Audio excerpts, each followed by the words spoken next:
sisters and brothers united in the struggle against the privatizing movement of public education. I am Cecily Meyer-Cruz, newly elected NEA Vice President of United Teachers Los Angeles, and I am once again humbled by your willingness to have me join you here today at the International Solidarity Rally.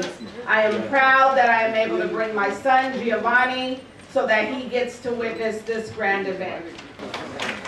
But while it fills my heart with love and pride, I am fearful of the educational woes that I and many parents in California will begin to face as their own children enter public schools for the first time. When I was teaching, I could remember the light in a child's eyes as they learned something new, began to read unassisted, formed opinions about books, tried a new food for the first time, or began to wonder who they are. All these things allow our children to develop in a critical, systematic way, and many of these students will not have these same opportunities.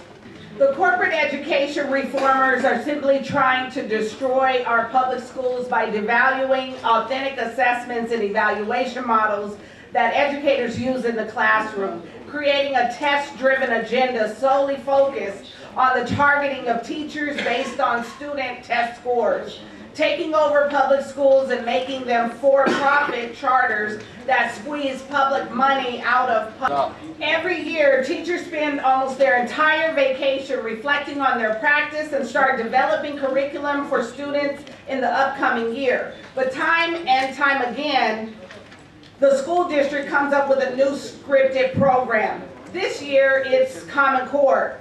Companies like Pearson, who under the guise of not only writing the materials but also selling the curricular materials, have found a way to make billions of dollars on the backs of our children. The test-driven agenda is the cornerstone of the corporate reform model. Teachers finally understand what this test-driven agenda does to students. These tests are simply time-consuming and steal away instructional time from student learning. Every 5 weeks or so, there's a new test to take, and oftentimes teachers haven't covered the relevant material because educators are mandated by the district to start a new test, which robs students of valuable learning time. Last year, Seattle teachers and parents boycotted the over-testing abuses in schools called Scrap the Map. Outraged by the over-testing agenda of the Obama administration, Maya Angelou and 100 children's books authors called on him to stop the over-testing of our children. This year in California, our state superintendent of schools, Tom Torlakson, banned the use of CSTs, standardized tests, this year as well. They, like us, know that children are more than a test score. Since 2009, the privatization of education continues at an alarming rate. It is a very profitable business that corporations have gotten into to make more money and take public funding away from public schools.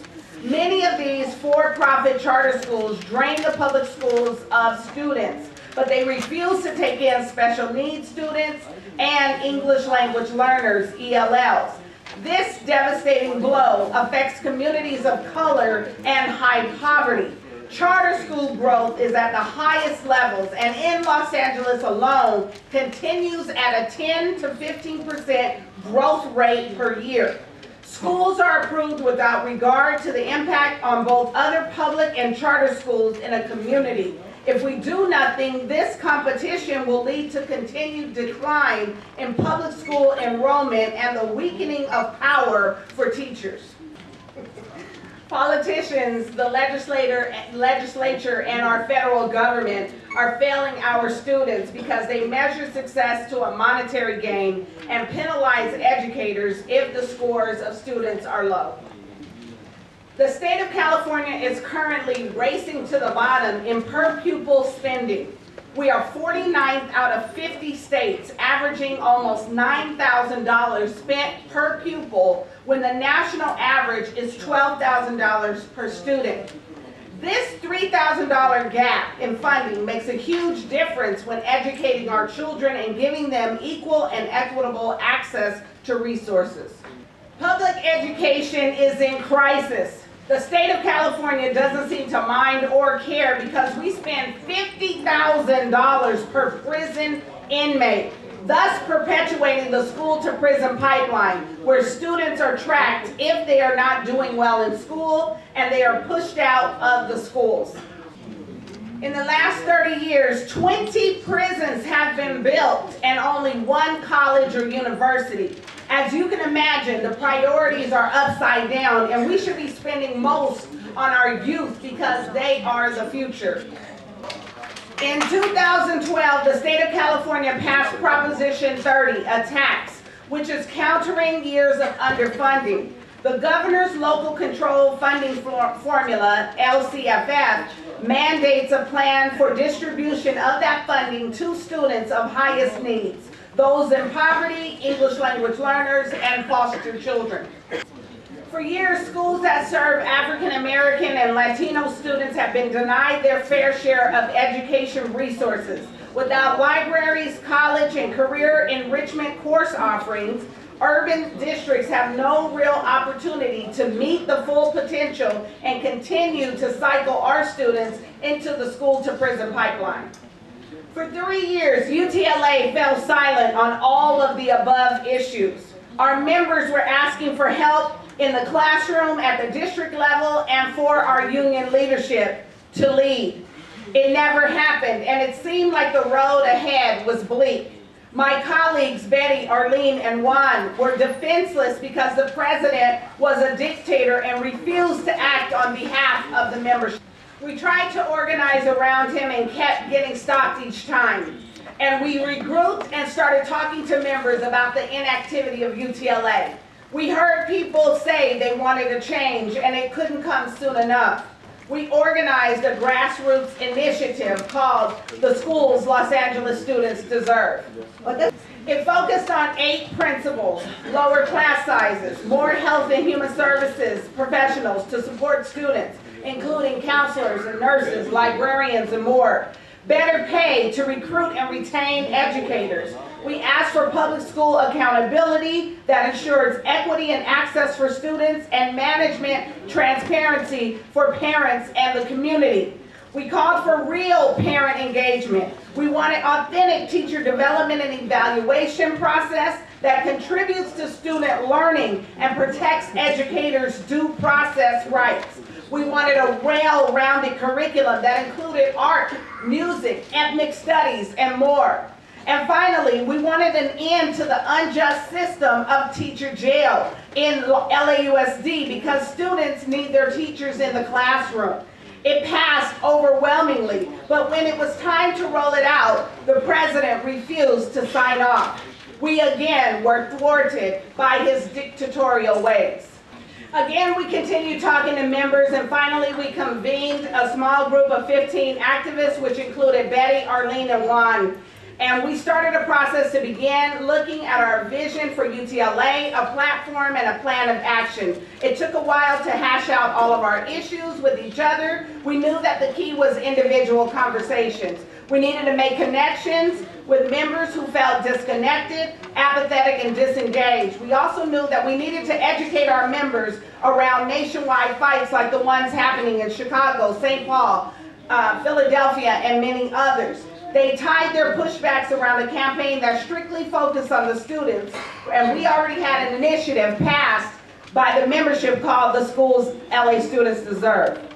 Union Power had an unexpected victory, and all of our hard work paid off in May 2014. We were successful in electing all 7 officers and 27 executive board members. This historic event had never happened before in UTLA. It seemed like there was a renewed energy within UTLA and throughout the state. Our statewide and national affiliates were too enthused that Union Power would be leading the charge at the local level. We took office July 1st, 2014, and within 4 months we have seen our members go from alienation from the union and our issues to taking united actions that are building power for our bargaining, our internal, external, and political actions. People are becoming proud of being a UTLA member again. As we started to raise the awareness and hopes of the members, there is a greater expectation to deliver all of the members' wants and needs. We are working many hours to make these things happen because this is ultimately why we ran.